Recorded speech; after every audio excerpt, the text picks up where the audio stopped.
Bom dia, terça-feira, 28 de abril, nosso combate de todo dia está no ar, acompanhando com atenção a subida rápida do número de pessoas com Covid-19 em diversos estados do Brasil. A situação de emergência se reflete nos hospitais, no esforço das equipes de saúde para tentar atender a todos e na repetição da mensagem: é preciso ficar em casa.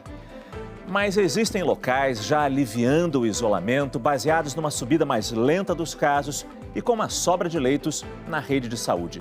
Quais os cuidados, os riscos dessa atitude? O alerta dos médicos. A gente fala também de uma pesquisa que revela a preocupação dos profissionais de saúde. Aqui em São Paulo, 90% dos médicos não fizeram nenhum teste para ver se tem o novo coronavírus. Tire a sua dúvida com a gente usando a hashtag PerguntaCorona. Tudo junto, PerguntaCorona, pelas redes sociais. Quem responde hoje são Cris Galafrio Novaes, infectologista, e Caio Júlio Fernandes, pneumologista. Aos poucos estamos vendo algumas cidades reabrindo o comércio depois de um período de isolamento. Ontem foi a vez de Cuiabá. E o que aconteceu? Teve fila na porta das lojas desde cedo, como você está vendo nessas imagens. Várias pessoas bem próximas umas das outras, contrariando as recomendações das autoridades de saúde. Muita aglomeração por lá ontem. Vamos então até a capital de Mato Grosso saber como está a movimentação hoje. Quem nos conta ao vivo é o repórter Leandro Maia. Bom dia, Leandro.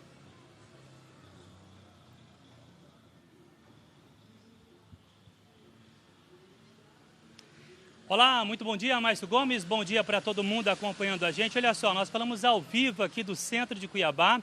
Nós estamos na rua 13 de junho, uma das mais movimentadas e mais importantes aqui do comércio da cidade. E por aqui a gente vê que a movimentação de consumidores e pessoas, de forma geral, aumentou bastante comparando com os últimos dias. De forma geral, o comércio está funcionando das 10 da manhã até as 4 horas da tarde.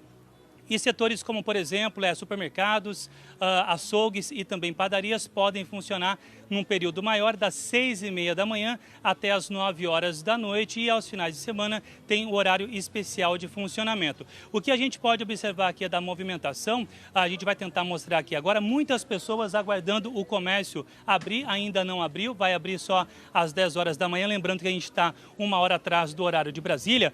Mas tem muita gente já aqui aguardando as lojas abrirem. Por exemplo, eu conversei com alguns consumidores antes da nossa participação ao vivo e muitos disseram que não conseguiram fazer a emissão do boleto para estar pagando as parcelas pela internet. Por isso, eles vieram pessoalmente aqui para fazer o pagamento, viu, Márcio? Muito obrigado, Leandro. A gente percebeu muita gente de máscara na rua e esse já é um primeiro passo. Muito obrigado pela sua participação aqui. Eu começo agora a conversar com a doutora Cris, doutor Caio, sobre essa situação. Lembrando que a gente segue sempre as orientações das autoridades de saúde, o que elas prezam, o que elas dizem que é importante ou não. Mas pelo que a gente já viu nesses locais que reabriram, a gente sabe que elas seguem essa matemática. Poucos casos, muitos leitos de saúde. Esse é o ponto realmente a ser levado em conta? Esses são os pontos realmente a serem levados em conta para dar uma segurança? E até que ponto isso realmente é seguro para determinar que esses locais voltem à vida normal? Sim, acho que é perfeito isso, né? Ir acompanhando o número de leitos disponíveis para poder abrir o comércio e à medida que os casos forem aumentando, talvez dar uma segurada. Acho que a gente vai ficar um pouco nesse balanço durante um tempo, né? Justamente porque se a gente lotar os leitos de hospitais, muita gente não vai conseguir ter acesso e aí vai morrer por falta de acesso, que é o que a gente não quer. Mas agora que a gente já, nos locais em que tem os leitos sobrando, dá para abrir com cuidado, mas sempre ir observando, né? Mas é fácil fazer o que o nosso antigo ministro falava, essa modulação desse afrouxamento, quer dizer, corre o risco dos casos subirem muito rápido e quando a gente fechar o comércio já superlotar os hospitais? O que o senhor acha, doutor Caio? Com certeza corre, né? E veja, as pessoas estão numa cidade e eventualmente elas trabalham em outra cidade, ou estão numa região, vão trabalhar em outra região e elas podem fazer o carregamento de vírus de um local para outro. Então a gente tem que ter, essa modulação é absolutamente difícil. Eu só queria chamar a atenção, veja, aquela foto, aquela imagem daquela fila que a gente viu, se você não precisa ir naquela situação, naquele instante, preserve-se, evite fila, dê os 2 metros de distância. Se não for fundamental, tenha cuidado, preserve você e a sua família. E a gente entende também, o próprio ministro da Saúde, o atual ministro da Saúde, disse que a gente não vai ter um pico da doença para o Brasil inteiro. A gente vai ter surtos espalhados pelo Brasil. Mas levando em consideração que a gente está chegando, já estamos no outono, estamos chegando no inverno, É um momento... Isso tem que ser levado em conta? A senhora acha que o tempo esfriando numa parte do Brasil, isso precisa ser levado em conta nessa questão de aliviar, afrouxar o isolamento ou não? A gente tem que levar em conta porque normalmente no tempo frio, no inverno, as pessoas tendem a ficar mais em ambientes fechados, com janelas fechadas e menos ventiladas, né? Então, a tendência de qualquer doença viral é aumentar a sua disseminação durante esse período de inverno. Então, vai ter que ser sempre observado e levado isso em consideração, sem dúvida. Isso, particularmente falando de sul do Brasil, o sudeste, é uma preocupação a mais neste momento. Com certeza. E lembrar também que no inverno, provavelmente outras viroses virão a se juntar ao coronavírus, por exemplo, a influenza. Uma situação, influenza sazonal, no inverno ela sempre é pior. Então a gente vai ter mais pessoas com sintomas gripais e não necessariamente só com Covid ou com Covid, que vai dificultar o diagnóstico diferencial e confundir ainda mais a equipe médica. Dificulta o diagnóstico e dificulta também o atendimento, porque os hospitais começam a encher também. Com certeza. No Rio de Janeiro, uma das cidades brasileiras em situação de emergência, só o comércio essencial está funcionando nesse momento. E alguns lojistas tomam um cuidado adicional, controlam a entrada dos clientes. A repórter Larissa Schmidt está no supermercado, na zona oeste da cidade, e mostra isso pra gente. Larissa, bom dia.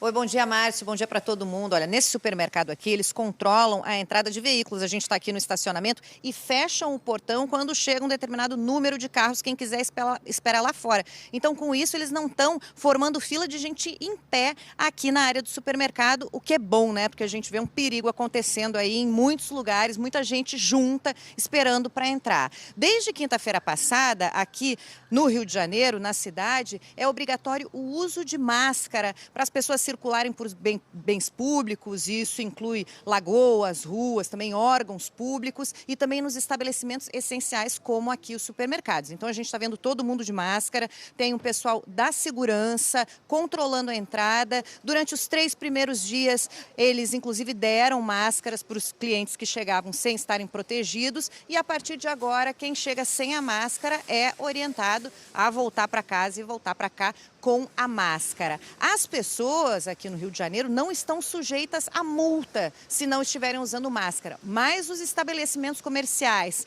que aceitarem essas pessoas sem máscara dentro de suas lojas, esses sim estão sujeitos a multa. Então a gente tem aqui no Rio de Janeiro hoje uma situação de quase 8.000 casos no estado do Rio de Janeiro, 677 mortes, e na cidade do Rio de Janeiro, pouco mais de 5.200 casos e 405 mortes. Márcio. Larissa, muito obrigado. Vamos continuar aqui o nosso bate-papo, quer dizer, no que vocês viram nessas imagens aí, isso é suficiente? Máscara para todo mundo?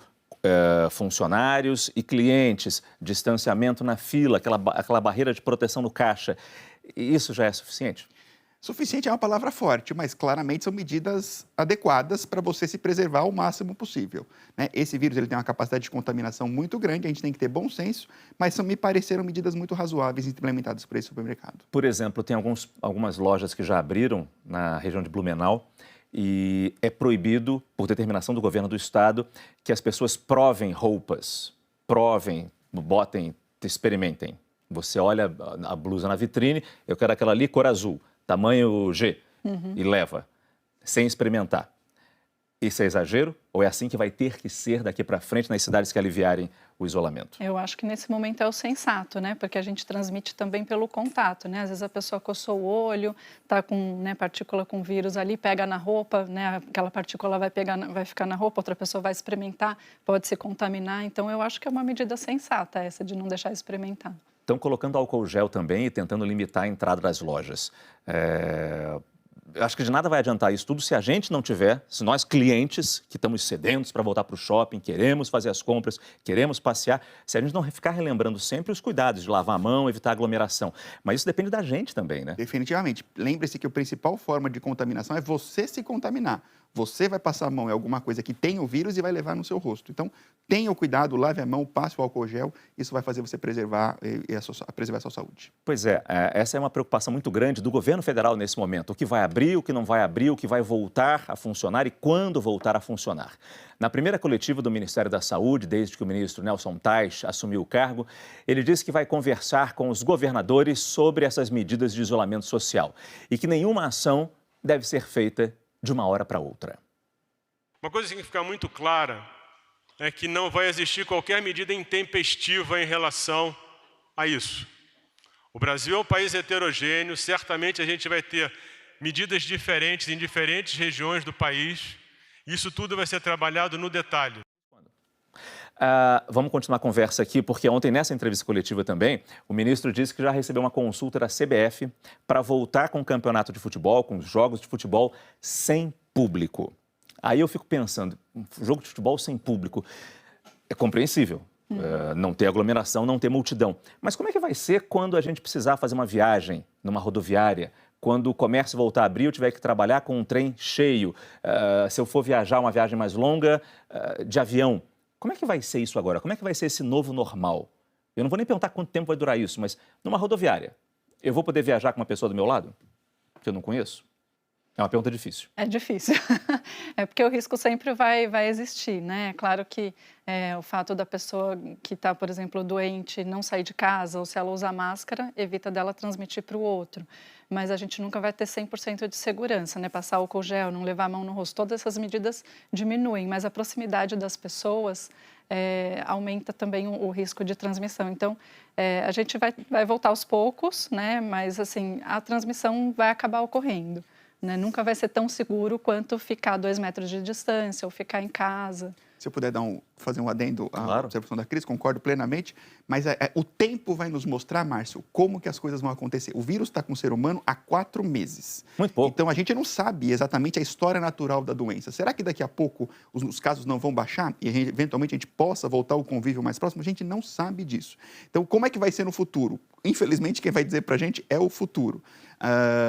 Mas daqui a pouco, eventualmente, a gente talvez tenha algum tratamento um pouco mais específico, ou eventualmente a vacina vai permitir que a gente tenha alguma imunização um pouco mais definitiva. Então, só o tempo vai dizer. Mas lembre-se, 4 meses de doença é muito pouco para a gente poder prever o que vai acontecer no futuro. Pois é, vamos ver os números no telão para a gente ter uma noção do que a gente está enfrentando neste momento. Os casos confirmados, totalizados pelas secretarias estaduais de saúde, 67.446. E nós temos ali também os números de óbitos aqui no Brasil, 4.603 neste momento. Eu lembro que na China, o número oficial que nós temos do governo chinês foi de 4.637 óbitos, ou seja, hoje, pelo ritmo de mortes que nós estamos tendo nessa expansão do novo coronavírus, a gente deve ultrapassar hoje o número de mortes da China. É apenas uma referência porque foi lá que começou a pandemia. Nós temos também um outro gráfico que mostra a evolução das mortes dia a dia. Desde a primeira morte, de dia 17 de março, até o pico que nós tivemos, 407 mortes. Houve uma queda no fim de semana, 189 ali, no domingo. Perceba que na segunda-feira, ontem, dia 27, já teve uma alta de 78%, 338 mortes registradas na segunda-feira, mas não necessariamente morreram na segunda-feira. No final de semana, há uma queda natural de casos, porque menos equipes trabalhando. Essa compensação vai sendo feita ao longo dos dias, segunda, terça e quarta. Mas percebam, estamos no novo patamar. O que o senhor acha, doutor? Não, concordo plenamente. E veja, provavelmente esses números ainda assim estão subestimados, porque a gente tem muitos casos com insuficiência respiratória que não têm o diagnóstico confirmado e que eventualmente nunca terão, porque a gente não tem a disponibilidade de fazer o teste, pelo menos por enquanto, de massa. Então, a gente deve estar trabalhando ainda com números bastante subestimados. Vamos tentar falar de testagem um pouco ainda mais para frente no programa.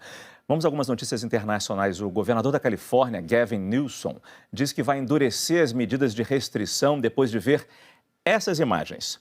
Praias lotadas, pessoas se divertindo como se estivessem de férias.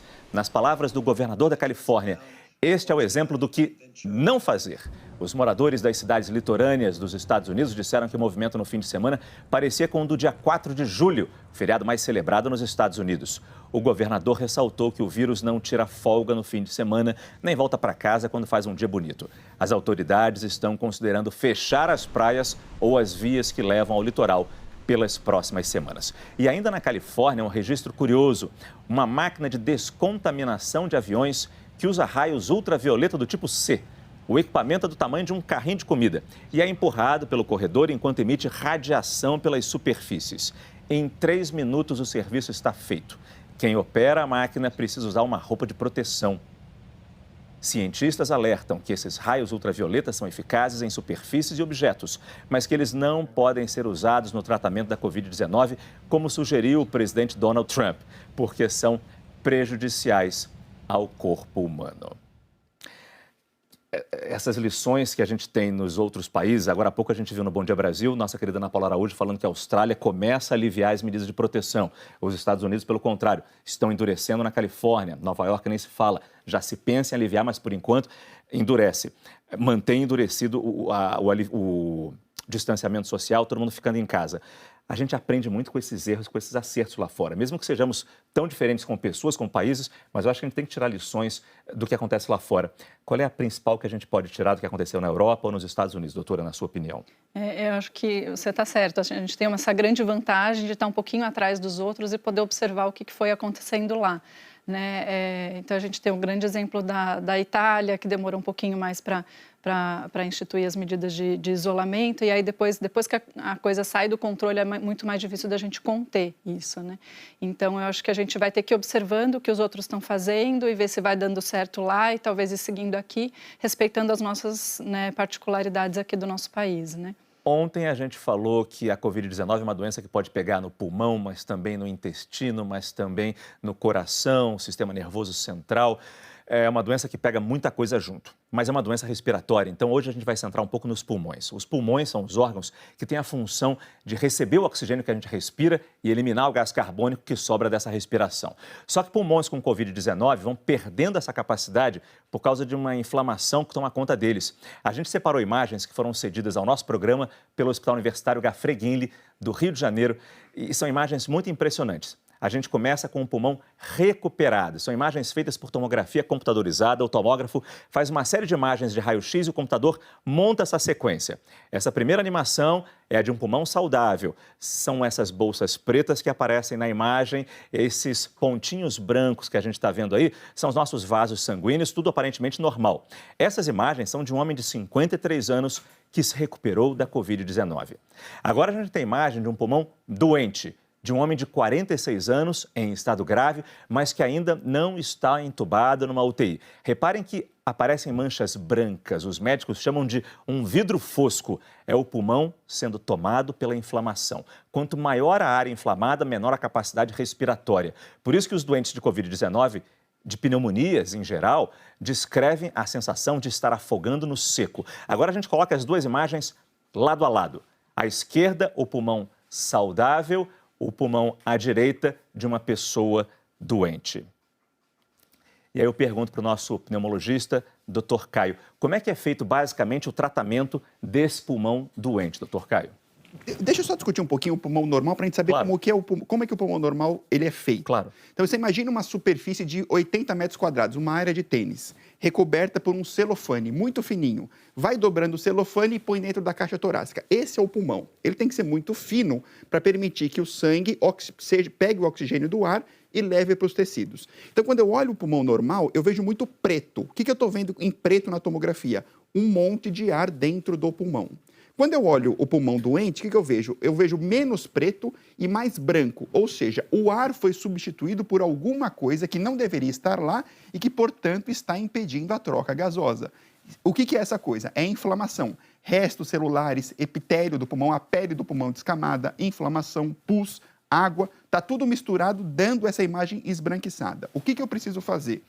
Eu preciso fornecer para o pulmão mais oxigênio do que normalmente tem no ar. Eu posso fazer isso no paciente extubado com um catéter no nariz, ou eu posso colocar um tubo na garganta do doente e mandar uma mistura de ar enriquecida por oxigênio para tentar fazer com que aquelas partes pretas do pulmão doente receba mais do que normalmente recebe para permitir a oxigenação adequada. Quer dizer, quando a gente entuba o paciente, no pior dos casos, com respirador, vai uma quantidade maior, uma pressão maior de oxigênio. Exatamente. Agora, imagine que o pulmão é um celofane. Se eu mando muita pressão, o que acontece com o celofane? Rasga. Acontece a mesma coisa no pulmão. Está aí a arte da ventilação mecânica. Não é para qualquer um pilotar um ventilador. Você tem que saber o que está fazendo, porque senão você machuca o pulmão que está normal, não só o doente. Aí o cuidado dos fisioterapeutas, né?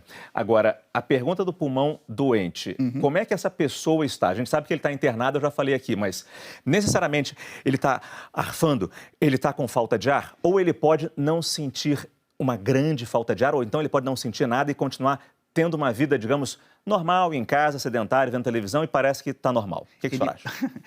O Covid é uma doença muito interessante, ele tem apresentações muito diferentes. Então, tem gente que pode ter essa tomografia e estar praticamente normal, muito oligossintomático, com muito pouco sintoma. E pode haver um paciente com essa mesma tomografia com insuficiência respiratória grave na iminência de ser entubado. Provavelmente, com essa tomografia, o paciente deve ter algum sintoma, ele deve estar de moderado a grave, porque ele pegou mais do que 50% do pulmão. Mas, de qualquer maneira, se essa pessoa está em casa, sedentária, pegou a doença por acaso, não sabe como e está assintomático aparentemente, mas o pulmão está lá sendo tomado, ele não está percebendo. Talvez esteja um pouco mais arfante, sim, mas não notou porque não está fazendo exercício físico e não está saindo de casa. Estamos no confinamento, no isolamento, perdão, no isolamento, essa é a palavra correta. Mas esse provavelmente paciente ele deve estar com falta de ar para ir no banheiro, por exemplo. Deve ser um esforço bem pequeno que deve estar causando falta de ar. É aquele cansaço fora do normal. Exatamente, é alguma coisa que não está dentro do teu padrão. Eu fiz esse preâmbulo todo para perguntar isso. Como é que a gente sabe quando busca ajuda? Se você não está sentindo um grande esforço, você não está um grande cansaço, tanta falta de ar assim, como é que eu sei que eu estou com problema? Basicamente, o que vai te guiar são a magnitude dos teus sintomas, certo? Então, o que vai chamar... quadro geral de sintomas. Quadro geral. Então, o que vai chamar a atenção para quadros mais graves? Então, na China, os pacientes graves, todos eles tinham febre. Parece que nos Estados Unidos esse comportamento não é assim. Mas os chineses, todos eles tinham febre. Então, febre chama atenção e falta de ar ainda assim chama atenção, mesmo que de pequena monta, tá? Então, esses dois sintomas são sintomas que devem te chamar atenção para procurar assistência médica. Eu vou com qualquer falta de ar? Isso é difícil de te responder, mas a falta de ar é um sintoma de gravidade. Porque qual é o risco? Se ele demorar a ir ao hospital, ele pode agravar o quadro dele com o tempo, com os dias que ele perdeu, estou meio cansado, mas deve ser normal. Isso pode vir a provocar um quadro mais grave depois, quando ele finalmente for ao hospital? Veja, o pulmão ele serve para quê? Para oxigenar o sangue e o oxigênio vai para os tecidos, para o rim, para o coração, para o cérebro, e lá ele vai ser consumido para esses órgãos fazerem a função. Se eu mando pouco oxigênio para esses órgãos, eu começo a ter insuficiência renal e outros sintomas de órgãos à distância. Então, o corpo inteiro sofre, não é só o pulmão. Se eu demoro muito para procurar e estou trabalhando com níveis de oxigênio muito baixo, eu posso eventualmente apresentar insuficiência de outros órgãos, não só respiratória, renal, cardíaca, qualquer que seja. A gente falou aqui do respirador, da máquina que é fundamental nesse momento para os pacientes muito mais graves, quando eles são entubados para jogar o oxigênio com força. O Brasil está em falta desses equipamentos. Tem hospitais que estão precisando muito de respiradores. Pois bem, pesquisadores da Universidade de São Paulo, a USP, desenvolveram um respirador mecânico mais barato e que pode ser produzido em apenas 2 horas. O equipamento já foi testado em pacientes e vai ser enviado para aprovação da Agência Nacional de Vigilância Sanitária. O ventilador pulmonar emergencial, criado por um grupo de engenheiros da USP, foi batizado de Inspire. Enquanto os ventiladores convencionais podem custar até R$100 mil, muito caros, o valor do Inspire é de cerca de R$1.000, segundo os pesquisadores. O projeto tem licença aberta, ou seja, caso seja aprovado pela Anvisa, empresas interessadas poderão produzir esse ventilador. Eu tenho só uma pergunta aqui para a doutora Cris, que não participou do bate-papo, já que deixamos tudo para o pneumologista, peço desculpas por isso. Mas esse tipo de equipamento nos ajuda nesse momento de emergência? Quer dizer, eu sei que é uma pergunta difícil, a senhora não viu o equipamento, é difícil falar se esse equipamento funciona bem, se não funciona bem, mas desenvolvido pela USP, imaginamos que funcione bem, mas a questão é, como é que a gente chega nesse ponto de precisar de respirador? Aí vem aquela história de lotar o sistema de saúde, né? Então, a gente tem já os leitos que habitualmente a gente tem alguns a mais que foram providenciados aí pelos governantes.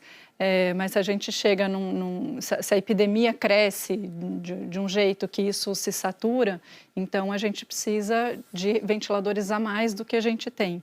E aí, nesse momento, talvez esse tipo de ventilador seja uma saída, né, de custo baixo, de produção rápida, e aí talvez isso, né, sirva como uma ponte até aquele paciente que está no outro ventilador poder ter alta e você poder passar para um outro ventilador mais...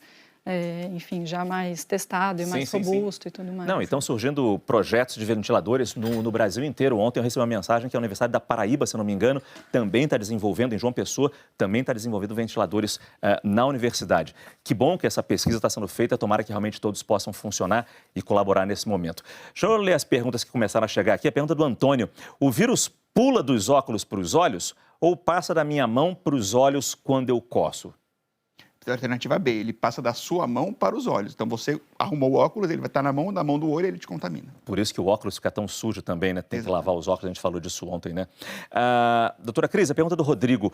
Ontem amanheci com febre. Durante o dia oscilou em 37,9, 38 graus e meio. Hoje continuou com febre e apareceu dor de garganta. Devo ir ao médico? Se ele tiver só com esses sintomas, por enquanto dá para ele observar em casa.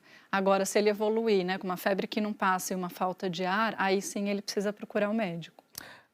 A gente falou tanto disso, ó. Pergunta do Breno. A fisioterapia respiratória é uma aliada no tratamento da Covid-19, já que o pulmão parece um papel celofane? Olha, parece que ele ouviu tudo que você falou. É verdade, né?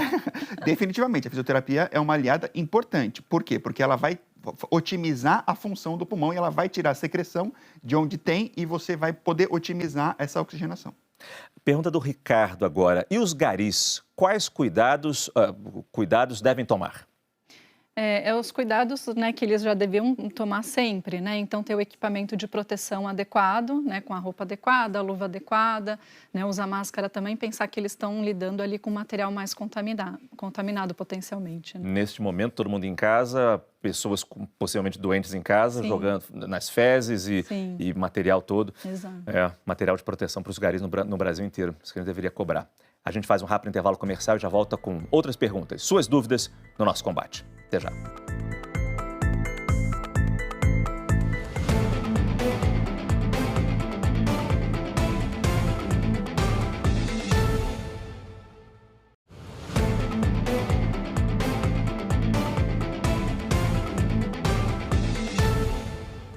Estamos de volta, 10 horas e 22 minutos, com os resultados preocupantes de uma pesquisa realizada pela Associação Paulista de Medicina com mais de 2.000 médicos das redes de saúde pública e particular. Mais de 90% dos médicos em atividade não foram submetidos a testes para saber se foram infectados pelo novo coronavírus. E o pior, quase 35% dos médicos entrevistados pertencem a algum grupo de risco, são diabéticos, hipertensos, obesos, alguma doença cardiovascular. Sobre as condições de trabalho, a classe médica de São Paulo se mostrou preocupada. 76% falaram desse clima de apreensão. 50% reclamaram da falta de máscaras N95, aquelas mais poderosas, que protegem contra o vírus. E 66% reclamaram da falta de testes. E tem mais. Só 15% dos entrevistados disseram ter recebido treinamento específico e, portanto, eles se sentem capacitados para atender vítimas da Covid-19 em qualquer fase da doença. Para comentar esses dados, a gente fala agora com o Dr. José Luiz do Amaral, presidente da Associação Paulista de Medicina. Dr. José, bom dia para o senhor. Muito obrigado pela sua participação e por esses dados dessa pesquisa. Quer dizer, a gente sempre ouviu falar que a prioridade nos exames, uma das categorias seria dos profissionais de saúde. O que está acontecendo? Tem alguma explicação para isso? Olha, em muitos lugares, os exames para diagnóstico só estão disponíveis para pacientes e para pacientes em estado grave. Quando há uma suspeita de diagnóstico, nem sempre tem sido possível ter à mão o exame para o diagnóstico. É claro que, para que se submeta alguém a esse tipo de exame, é importante que ele apresente sintomas, não é? E a maior parte das pessoas não os tem, né? É assintomática, felizmente. Mas é muito importante isso. Nós estamos nos ressentindo muito da não disponibilidade para todos os casos. Se você não tem a disponibilidade do exame, você não consegue dar o adequado tratamento para aquele indivíduo e depois fazer o rastreamento necessário para o isolamento de possíveis contactantes. Não, porque o grande risco também é o médico assintomático sair transmitindo a doença para os pacientes. Isso é um risco que existe também. Com certeza. Então, o médico que se contamina durante a sua atividade laboral, ele tem um risco, isso traz um risco para ele, traz um risco para os familiares, para os contactantes que ele venha a ter e para os outros pacientes que ele estiver tratando. Portanto, é absolutamente necessário nós garantirmos a saúde dos profissionais. Seja afastando os que têm risco, claro, os que fazem parte do grupo de risco, seja lhes oferecendo os equipamentos de proteção necessários. E esse clima de apreensão para 70%, mais de 70%, quase 80% dos médicos, qual pode ser a consequência disso no dia a dia, no trabalho, na rotina, até na saúde mental desses médicos, viver sob tanta pressão, sob tanta apreensão? Olha, a apreensão faz parte desta situação que nós estamos vivendo. Não seria possível que o médico ficasse tranquilo ou exageradamente otimista face a uma situação desse gênero. Por outro lado, também não seria nada adequado se nós entrássemos em pânico ou ficássemos apenas revoltados com a situação. Não, nós temos que enfrentá-la. E a apreensão é natural, particularmente quando se observa a ascensão do número de casos e das mortes também. Dr. José Luiz do Amaral, presidente da Associação Paulista de Medicina, muito obrigado pela sua participação, boa sorte nessa rotina tão difícil que está sendo lidar com a Covid-19.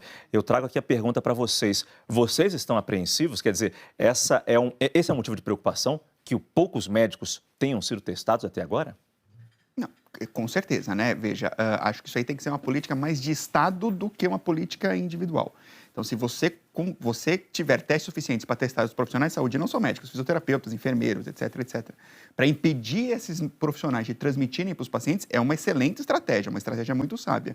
Agora, até hoje, o que nós temos é priorização dos testes para os pacientes graves, exatamente como o colega disse. Uhum. Então, no fundo, há uma limitação de testes para que isso possa ser implementado de forma mais em grande escala. Agora, eu falei ali da saúde mental. Quando 50% dos médicos estão preocupados com a falta de equipamentos, a saúde mental fica em segundo plano. Você tem que se preocupar com a sua saúde física ali, porque você não tem a tal máscara N95, não tem capote, não tem óculos de proteção. E isso acontece, infelizmente, no Brasil inteiro. Sim. É só bom lembrar que nem em todas as situações a gente precisa da N95, né? Naquelas situações que geram aerosol, que são os ambientes de UTI e tal, aí sim a gente precisa da N95. Nas outras situações, um paciente que está na enfermaria, por exemplo, que não está entubado, tal, a máscara cirúrgica ela é protetora, né? Então, eu acho que isso gera um pouquinho de ansiedade, porque às vezes eles acham que precisa da N95 para todas as situações, mas não é bem assim também. A gente já falou disso aqui no programa, para não vulgarizar a N95 para qualquer pessoa, mesmo no hospital, mas na triagem, ali na entrada do hospital, uma máscara cirúrgica basta. Basta, exatamente. A gente falou aqui de testes. A Agência Nacional de Vigilância Sanitária, Anvisa, acabou de autorizar a venda de testes rápidos para a Covid-19 em farmácias. O repórter Fabiano Andrade tem os detalhes. Fabiano, bom dia. Bom dia para você, Márcio. Bom dia para todo mundo ligado no combate ao coronavírus. Olha, a diretoria colegiada da Anvisa aprovou por unanimidade a aplicação de testes rápidos dentro das farmácias, desde que a farmácia tenha um profissional da área de farmácia durante todo o seu horário de funcionamento. O diretor-presidente da Anvisa, Antônio Barra, disse que essa é uma estratégia de saúde pública para ampliar a testagem da população. Ele citou durante o seu voto que há testes sendo realizados, por exemplo, em tendas e estacionamentos, locais improvisados, e que por isso há necessidade também de realizar esses testes em ambientes controlados. O que foi autorizado não foi só a venda, mas a realização do teste dentro da farmácia, ou seja, o consumidor não pode comprar esse teste e sair para fazer em casa. A Anvisa também determinou que as secretarias estaduais e municipais de saúde conversem com os representantes das farmácias para combinar o fluxo de informação, ou seja, o resultado que sai daquele teste aplicado na farmácia tem que fazer parte da contabilidade oficial. Essa aprovação vale para já e ela autoriza as farmácias a realizar esses testes durante todo esse período da epidemia de coronavírus. A gente volta com você, Márcio. Muito obrigado, Fabiano. Eu continuo aqui a conversa falando exatamente sobre esses testes rápidos em farmácia. Até que ponto a gente pode confiar, mesmo com a aprovação, com a Anvisa, a autorização da Anvisa dessa utilização em farmácias? O que o senhor acha, doutor Caio? Eu ainda quero entender um pouco melhor qual que vai ser o papel desses testes, mas esses testes eles precisam ser validados e muitos deles não foram em cortes grandes internacionais. algumas instituições norte-americanas não recomendam o uso desses testes mais rápidos e mais baratos para o diagnóstico e para manejo de pacientes com Covid. Então, eu ainda sou um pouco reticente com o uso dessa metodologia. A senhora também, doutora Cris, preocupada com esses testes rápidos, simples demais? Tem uma série de questões, né? Uma é essa que a gente não sabe a sensibilidade e a especificidade desses testes, né? Eles são mais úteis para a gente avaliar populacionalmente e programar e fazer programas, né, de saúde em nível governamental, mas individualmente pode ser muito...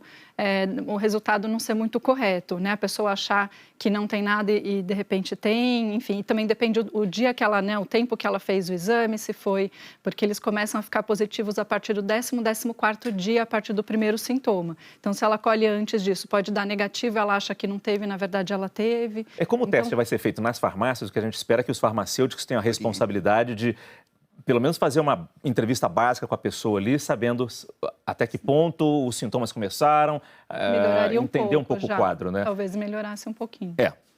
Boa sorte, então, para quem fizer o teste. De qualquer maneira, é uma tentativa de ajudar ou não. Vamos aqui para o telão responder as primeiras perguntas, mais perguntas que chegaram pelo Pergunta Corona. A pergunta da Karina é boa porque chega muito, com uma certa frequência. Moro com meus pais idosos.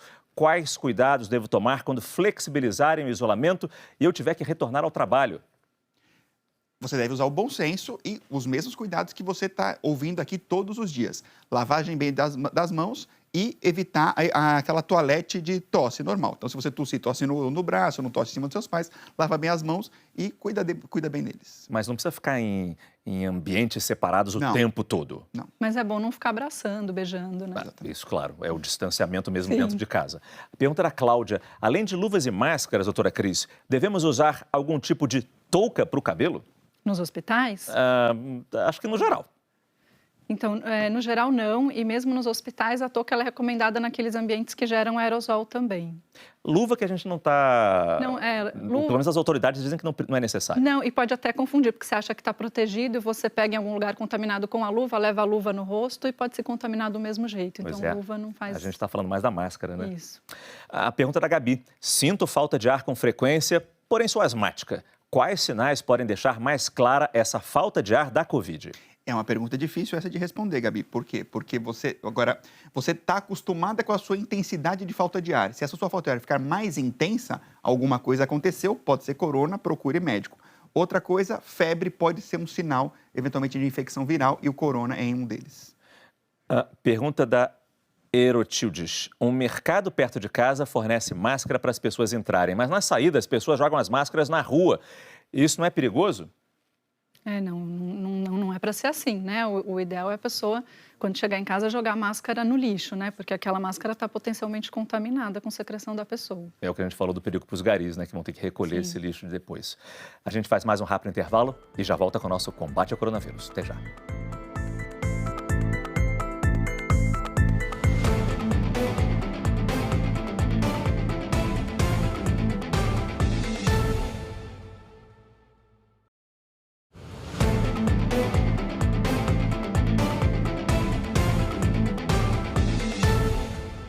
(10h37). Desde ontem, os trabalhadores informais cadastrados para receber o auxílio emergencial podem sacar em dinheiro a primeira parcela de R$ 600. Só que as filas para receber esse benefício estão enormes, contrariando a recomendação de evitar aglomerações. Em Macapá, tem agora uma fila tão grande que os agentes de trânsito precisaram bloquear a rua. Repórter Arilson Freires está por lá e mostra para a gente ao vivo. Arilson, bom dia. Bom dia, Márcio. Bom dia a todos. Eu estou aqui em frente a essa agência da Caixa Econômica Federal, onde ontem a fila estava um pouquinho diferente, viu? A fila dobrava bem aqui, fazia uma curva aqui e as pessoas ficavam bem no meio da rua, debaixo do sol. A gente chegou a mostrar essa imagem ontem em alguns jornais da Globo. Hoje a organização está um pouquinho diferente. Agora tem duas filas. Aqui de onde eu estou, para minha direita, tem uma fila que é onde fica o pessoal que vai sacar o benefício, vai sacar o pagamento em dinheiro, aquele pessoal que não tem conta bancária na Caixa, hoje está sendo pago para quem nasceu nos meses de março e abril.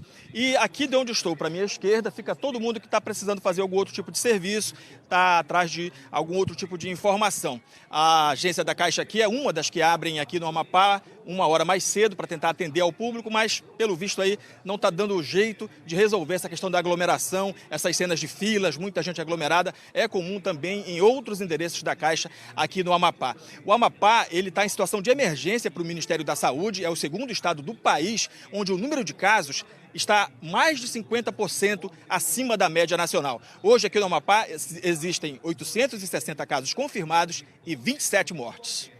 Márcio. Muito obrigado, Arilson. Agora, chama a atenção aqui essa faixa, ó. Agende o seu atendimento bem na porta da Caixa, ou seja, foi uma tentativa de evitar essa aglomeração, que é um risco. Doutor Caio, é perigoso para essas pessoas, numa situação de um estado que já vive uma situação de emergência. Definitivamente, assim, veja, o que nós estamos vendo é o que a gente não deve fazer, né? Aglomeração, pessoas próximas, provavelmente aí deve ter gente idosa também, vulneráveis. A gente deveria evitar essa situação, definitivamente. Arilson, agradeço demais a sua participação. Bom dia para vocês aí. Vamos aqui para a nossa outra tela, porque informação séria é uma das armas para ajudar no combate ao coronavírus. A gente vai agora para o Fato ou Fake, feito pelo G1, para ajudar a combater a disseminação das notícias falsas, das mentiras que circulam nas redes sociais. Clara Velasco, bom dia. Bom dia, Márcio. Márcio, na semana passada eu falei aqui de um boato de que o governo estava distribuindo máscaras feitas na China infectadas com o coronavírus. Pois agora tem outra história bem parecida. É um vídeo de uma entrevista do diretor-geral da Organização Mundial da Saúde, Tedros Ghebreyesus. A legenda diz que ele está falando que as máscaras feitas na China e na Índia são produzidas sem nenhum controle de higiene, que elas estão contaminadas com o coronavírus. O problema é que essas legendas são falsas. O vídeo original é do dia 20 de abril e em nenhum momento o diretor fala sobre máscaras contaminadas. E vale lembrar também que, segundo os especialistas, o vírus não conseguiria sobreviver nas máscaras durante todo esse processo de fabricar as máscaras, transportar entre a Ásia e o Brasil. E mais uma teoria da conspiração falando que a pandemia do coronavírus não existe. Está circulando um vídeo em que uma enfermeira mostra a UTI vazia do Instituto Couto Maia, em Salvador. A legenda fala que esse vídeo é recente e que essa enfermeira foi demitida por desmascarar a farsa do coronavírus. Só que isso também não é verdade. A Secretaria de Saúde da Bahia fala que o vídeo foi feito em março, quando tinha poucos casos da Covid, e dá para ver que o objetivo da enfermeira era tranquilizar as pessoas e não fazer uma denúncia. Ela continua trabalhando lá. Também não é verdade que o hospital está vazio. Segundo o governo, a taxa de ocupação está entre 60% e 70%. Márcio. Informação falsa é tudo que a gente não precisa agora, né, Clara? Muito obrigado. Até a próxima. O José de Godoy é morador de São Paulo, adora esportes, tem histórico de atleta e foi surpreendido pelo novo coronavírus. Ele ficou internado, se recuperou e gravou um depoimento cheio de esperança para quem está lutando contra a doença. Os meus sintomas eram de muita febre, dores de cabeça fortíssimas e uma grande estafa, um grande cansaço que me afetava o dia. Eu sou uma pessoa que pratico muitos esportes, nado, pedalo, corro, de modo que essa estafa era muito sintomática de um grande problema. Meu organismo conseguiu debelar e o organismo da grande maioria das pessoas também conseguem debelar a infecção por ação dos anticorpos. Tenham fé e vamos lá. Um grande abraço a todos. Ficamos felizes. Parabéns. Vamos responder as perguntas que chegaram pelo Pergunta Corona. Pergunta da Ismênia. Há 21 dias testei positivo e até agora não senti falta de ar. Em quanto tempo posso ter certeza que estou curada? 21 dias, doutora Cris. Dá para dizer que ela teve um quadro leve, né, que ela está curada, né, 21 dias já deu tempo de fazer anticorpo e tudo mais, então dá para ela ficar tranquila. A pergunta do Douglas. Tive Covid-19, fiquei internado. Minha chefe está exigindo que eu regularize a minha carteira de vacinação. Posso tomar a vacina contra H1N1? Douglas, você pode e deve tomar a vacina com H1N1 para você ficar mais protegido de outras viroses respiratórias que podem pegar um pulmão já previamente debilitado por conta da Covid. A pergunta do Nelsinho, uma criança assintomática se cura sozinha da doença? Sim. Se a pessoa está assintomática e, por acaso, até sabe da doença, ela não precisa tomar nada. Não. Aliás, todo mundo que se cura sozinho. Até um momento a gente não tem um remédio específico. Então, as pessoas se curam sozinhas. É que eu acho que talvez aqui a pergunta fosse, tem que tomar alguma coisa, algum tipo de remédio? Não. Só se aparecer algum sintoma.